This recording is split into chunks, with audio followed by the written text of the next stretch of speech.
la inteligencia artificial a lo que se ha considerado hasta ahora lo más humano de la restauración, que es la experiencia de cliente.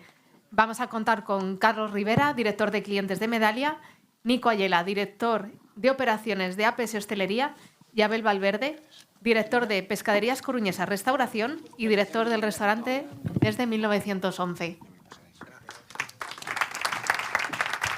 Como veréis, en este caso tenemos tres perfiles muy diferentes. Tenemos un director de restaurantes, director de restauración, director de operaciones y director de clientes, porque la experiencia cada vez se está convirtiendo en algo transversal, 360 y que ocupa cualquier área de negocio. Y nada, y para vosotros, no sé si lo conocíais, si habéis tenido la ocasión de conocerla, pero la película de este bloque era Ciudadano Kane. Si habéis estudiado periodismo... Yo la vi a partir de este evento. Sí, pues mira, tienes que verla. Nosotros lo que pasa es que es un poco de formación profesional. Tú cuando entrabas en primero de carrera en periodismo en la Complutense te obligaban a ir Ciudadano Kane lo primero. No, decía que la vi a partir del evento, o sea, que ya la he visto, ya he tachado de la lista. Pero bueno, y el motivo que os conectábamos con esta película era porque al margen de acumular poder, acumular riqueza, al final la película terminaba con un mensaje y era que realmente lo que tenías que buscar era el significado profundo de la vida. ¿Esto cómo se traslada a la restauración? Pues que lo estamos viendo ahora, estamos en un momento muy positivo de crecimiento, de expansión, de grandes cadenas, pero si tu restaurante o si tu grupo de restaurante solo se centra en una expansión basada en la economía sin tener en cuenta la propia esencia o la identidad de la marca, pues corre el riesgo de que sea un restaurante sin alma, ¿no? Que sea uno más. Y bueno, a mí me gustaba mucho, que creo que lo dijo el otro día, lo dijiste tú, Noemí, que al final a un restaurante no vuelves, si tú repites y repites, no es por el tipo de comida que se sirve, que es obviamente es un imprescindible, si vuelves es por cómo te han tratado. Y yo creo que aquí tenemos tres exponentes, tres expertos y vamos allá. Voy a empezar con la pregunta difícil, ¿vale? Para que así yo creo que ya centramos el tiro y vamos allá. ¿Cuáles serían los momentos críticos para crear una experiencia memorable hoy día en restauración? Si queréis, empezamos por el final, por Nico, y luego ya vamos acercándonos. Bueno, yo soy muy pragmático a la hora de exponer las cosas. Hay un parque de atracciones que tiene diseñado una experiencia de cliente con 64 puntos. Esto es como si tuviéramos 64 francotiradores que cada vez que pasas por esa X imaginaria te disparan y entonces te provocan lo que tiene que percibir el cliente. Eso en el libro de Host de alguna manera también se recogía, el libro de Abel, y yo soy de alguna manera muy defensor de que hay que planificarlo todo, incluso la improvisación, ¿no? Que es una frase muy manida, y realmente me lo creo. Realmente pienso que nosotros tenemos un poder como hosteleros, perdóname que aquí me sale un poco la parte más de sala, tenemos el poder de hacer sentir al cliente lo que nosotros queramos que sienta. Ese poder que tenemos absoluto, tenemos que de alguna manera bajarlo a tierra y planificar esa experiencia de cliente y cuáles son los momentos de experiencia y qué es lo que tiene que sentir el cliente, ¿no? Luego sé que había alguna pregunta más y a partir de ahí, y ya lo dejo, yo creo que tenemos que entender el cliente también, y esto lo hemos escuchado, cliente externo y cliente interno, es cliente. Y entonces, igual que trabajamos en la experiencia del cliente externo, el mismo trabajo tenemos que hacer como gestores para ese cliente interno que también tenemos que trazar qué es lo que tiene que sentir en cada momento, ¿no? Abel, tu reto es diario, porque yo me acuerdo que cuando hablamos la última vez, la carta la cambiáis todos los días y además, por ejemplo, en concreto, en el restaurante que estás dirigiendo tú de primera mano desde 1911, tenéis lista de espera. Entonces, la expectativa de experiencia es altísima. ¿Vosotros cómo creéis esos momentos memorables? A ver, bueno, primero gracias por invitarme, que estoy encantado de estar aquí, un poco nervioso por el servicio, que ahora volveremos, pero bueno, es lo que toca, ¿no? Esto es de oficio. Mira, ayer estaba dando el servicio justo porque yo renuncié un poco a estar sentado en un despacho porque, a ver, es una parte que odio, pero hay que hacerla. Pero soy animal de cuadro y de ruedo, ¿no? Y me gusta estar delante del escenario cada día representando mi actuación, ¿no? Y hay momentos en que me tengo que apartar más de lo que me gustaría, o momentos como ayer que me puse al 200%, ¿no? Y me recordó a mí mismo el sentido del por qué amo este oficio, ¿no? Cuando veía la satisfacción de los clientes, el que te requerían, que te preguntaban, que te exigían, esto es así, esto es asá, te ponen a prueba, ¿no? Y sentía este feeling, que eso es muy difícil definir con palabras, ¿no? Porque es un tema muy emocional, que nuestro oficio, aparte, yo creo que siempre he dicho que es muy visceral, que o lo sientes y sientes esa pasión realmente o vas a ser un amargado en este oficio, porque si no sirves para esto, no todo el mundo vale, ¿no? Que es ese gran eslogan que siempre se ha hecho de que en la hostelería cualquiera vale y cualquiera sirve para esto. Yo creo que hay que tener esas entrañas especiales para valer para esto, ¿no? Entonces, me gusta tratar dos partes en las experiencias de los clientes.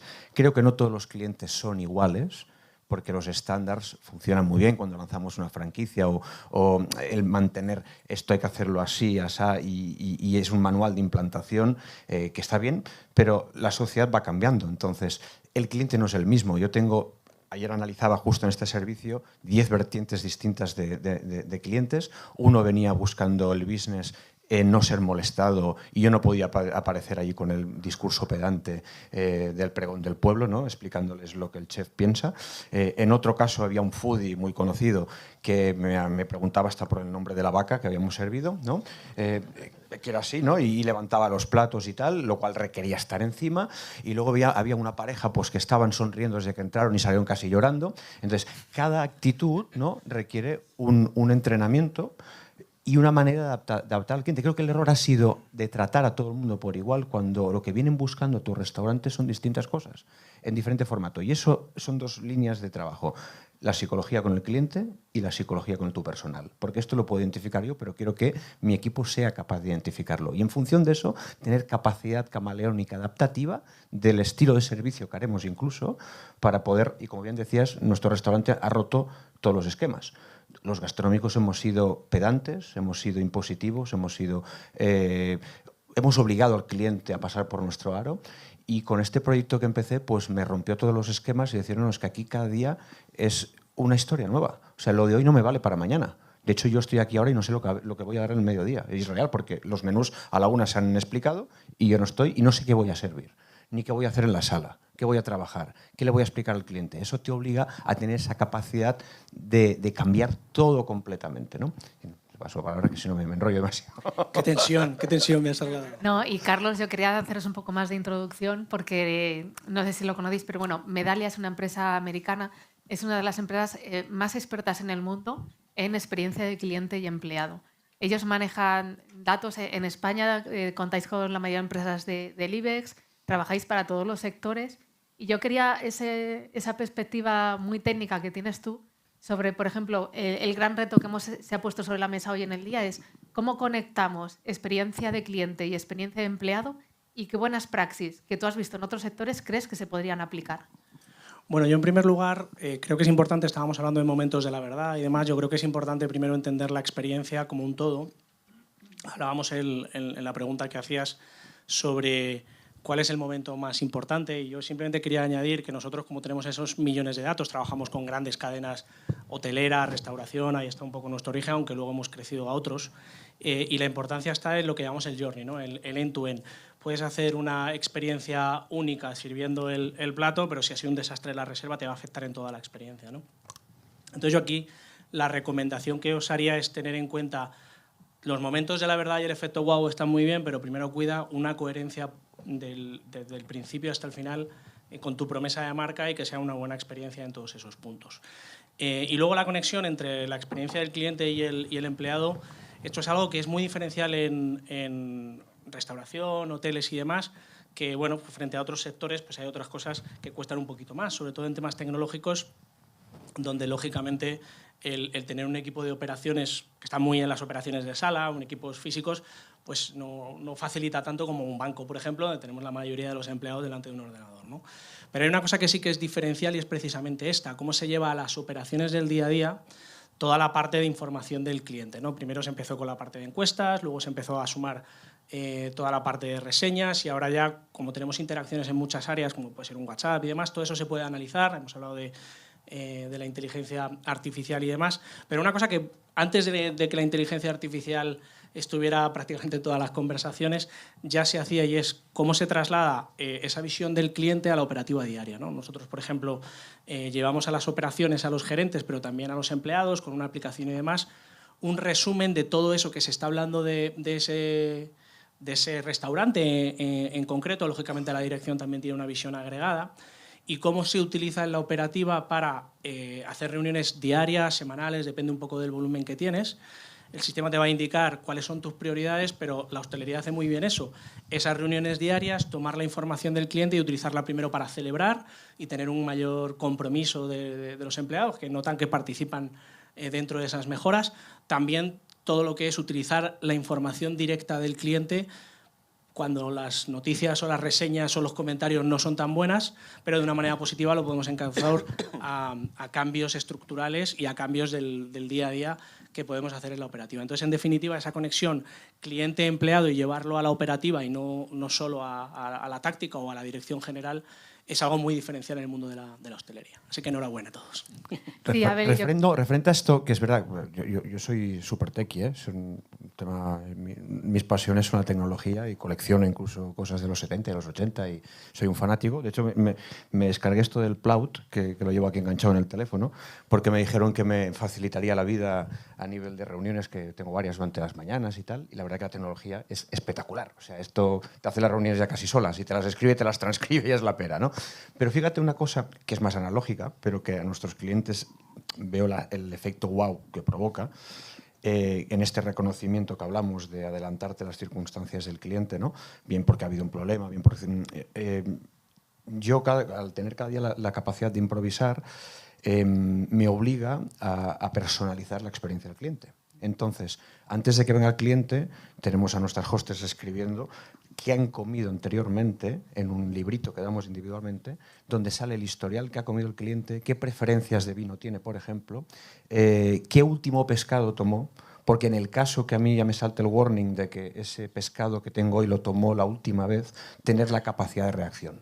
Llega el cliente y tú le estás explicando, no, el último día usted tomó un besugo y le ha adaptado y le he preparado un rodaballo y tengo anotado que a usted no le gustan los bivalvos porque pam, pam, pam, al efecto, wow, ya no has empezado y ya tienes el 50% de éxito garantizado prácticamente, ¿no? Entonces, ahí la tecnología nos va a ayudar mucho. Yo ahora me ayudo de la tecnología para esto, aunque luego analógicamente lo escriba, ¿no? Pero es claro, importante. Pero, por ejemplo, tú que siempre tu campo de acción ha sido la sala, eres el conector entre lo que pasa de puertas para afuera y para adentro. ¿Cómo estás conectando la experiencia de cliente con la de empleado? La conexión entre lo que el cliente vive al empleado, bueno, claro, el empleado al final es el transmisor, ¿no? O sea, claro, pero si no tiene, o sea, lo que se dice, si tienes un empleado feliz, vas a tener un cliente muy satisfecho. Yo el foco, fíjate, en los últimos años, más que enfocarme en el cliente, y en esto hay gente más experta que yo, Richard Branson y mucha otra gente, Meyers y gente que ha hablado de este tema, es el que transmite la felicidad, es el empleado. Entonces tenemos que tener empleados felices, pero no solamente felices y contentos, que para eso tenemos que quitar estereotipos, tips negativos del oficio, empezar a decir que esto no es un trabajo donde vamos a maltratar, o sea, porque cuelgan esos estereotipos que hoy ya no son una realidad 100%, ¿vale? Pero hay que lavar la imagen. Y luego crear referentes. O sea, en cualquier oficio del mundo, los referentes son la ilusión de los que empiezan y de los que arrancan un oficio.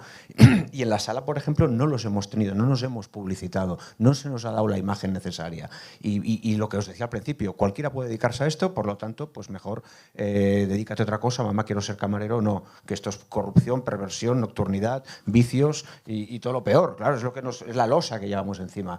Se vive mal, se trabaja mal, cuando todo el mundo está de vacaciones, tú estás trabajando sudando en la playa. O sea, es todo negativo y ya no es la realidad actual. Entonces, ¿cómo participo? Pues que el éxito de un restaurante tiene que repercutir directamente en los empleados, de tal forma que vivan el negocio como suyo.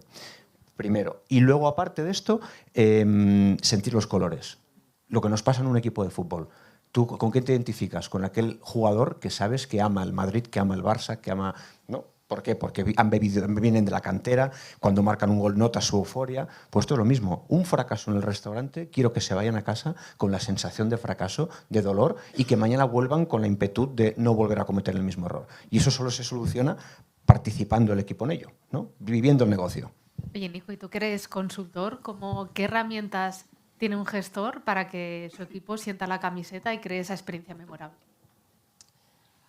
Yo creo que el punto de partida es, como decía Julio, la gestión. A partir de hacer una buena gestión, utilizando las herramientas de gestión tradicionales que ahora podemos aplicar tecnología, con lo cual la analítica de datos es mucho más rápida. A partir de ahí, yo creo que hay que tener también objetivos claros y bajarlos a tierra. Herramientas fundamentales de gestión y no contaría nada que no hayamos hecho. Por ejemplo, en el tema de la selección de personal, más allá del equipo que son los pilares tuyos, luego hay mucha gente alrededor. Una herramienta que nos está funcionando muy bien es la de, en la entrevista, simplemente preguntar cuándo quieres trabajar. Si yo sé cuántas horas de labor, de trabajo necesito, 240 horas o 1000 horas a la semana, yo puedo hacer perfectamente una selección de personal en la que ya lo de la conciliación me queda como casposo. Es cuántas horas quieres trabajar, qué días quieres trabajar. Es verdad que tengo que hacer un trabajo importante de selección y invertir un tiempo importante, pero ¿cómo no lo voy a invertir si es el equipo que luego va a transmitir esa felicidad a la otra parte del cliente, ¿no? Entonces, sobre todo eso, cuántas horas quieres trabajar y cuándo. Y a partir de ahí todo es muy fácil, ¿no? Y luego hay una segunda herramienta, y voy rápido, que de alguna manera hemos acabado de entender. Y es, por un lado, nosotros tenemos a la persona, en este caso Nico, Abel, ¿vale? Carlos. Y luego tenemos el personaje, que es el puesto de trabajo.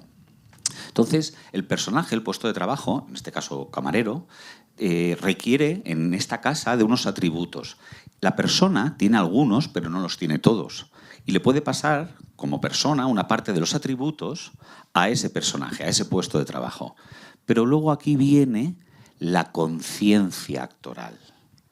Y si trabajamos en la conciencia actoral, vamos a conseguir que efectivamente esa persona que tenía algunos atributos que le ha dado al personaje, los que no podría captar o podría coger de su persona, se le vengan dados, se le vengan formados, se le vengan implantados, se le vengan consolidados a través de esa conciencia actoral.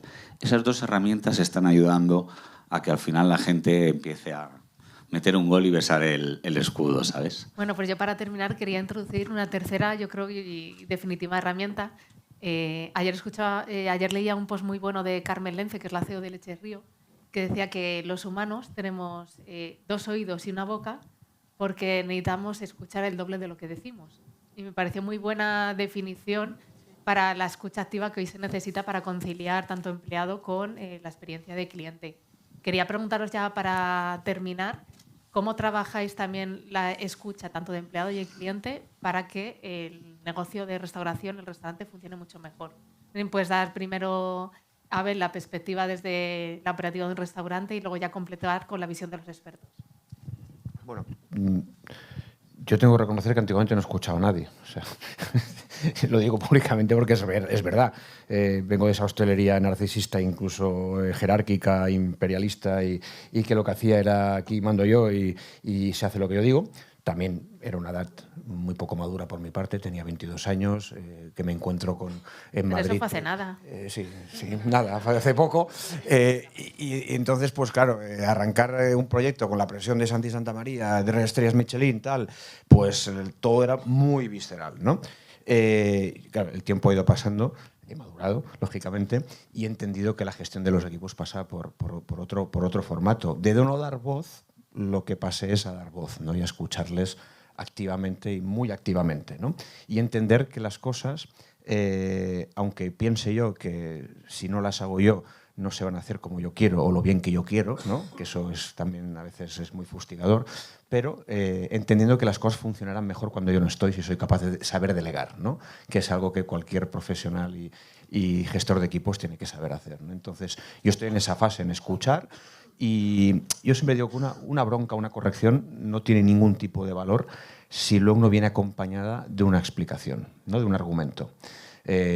Consigues y a través del miedo no conseguimos tampoco lo que es el efecto reactivo, ¿no? Entonces vale más dialogar, pero cuando toca, que eso también es muy importante matizarlo, no cuando el empleado exige, ¿vale? En el momento que toca hay que explicar y transmitir ostras, has hecho esto, ha pasado esto, quiero que lo soluciones, esta es la solución, yo te doy herramientas, ¿vale? Para que te vayas a casa tranquilo, pero mañana no cometas el mismo error, ¿no? Entonces, ese es el gestor de equipos, ¿no? Entonces, esa es un poco la relación que yo cada vez doy más peso y más actividad a que los equipos tengan su voz y voto y hablen, ¿no? Y a través de reuniones, Yo os hacía una rueda de presos al final del servicio, que me odiaban por esto, porque terminaba a las 1:30, 2 de la mañana y les decía, ahora os sentáis todos aquí y yo me pongo en el medio, yo no voy a hablar, habláis solo vosotros.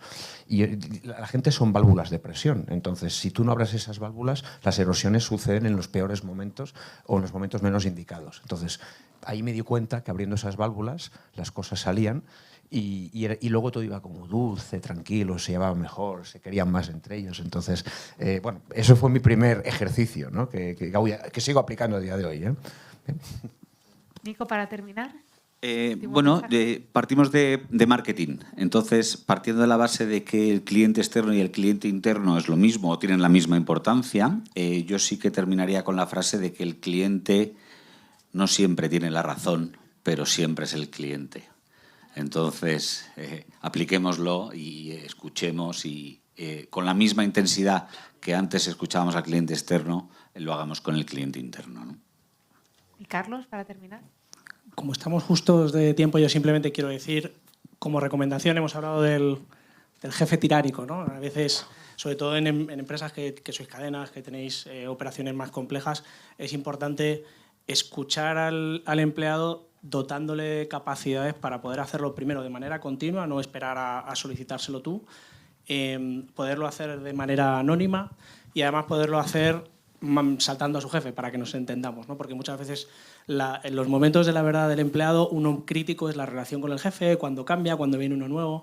Entonces, de cara a las operaciones de la compañía y a una visión estratégica, es bueno que los empleados digamos, de las operaciones puedan llegar hasta la dirección general y transmitir no solo un problema con su jefe, entendamos, no, sino ideas, propuestas de valor, situaciones que están descubriendo en el trabajo de campo y que no tienen manera de llegar a quien toma las decisiones, ¿no? Entonces, la recomendación de los programas que vemos que realmente funcionan son aquellos en los que es una voz, una escucha activa, abierta, con herramientas para hacerlo de manera libre y que fluya la información y que llegue de abajo a arriba, no solo de arriba a abajo.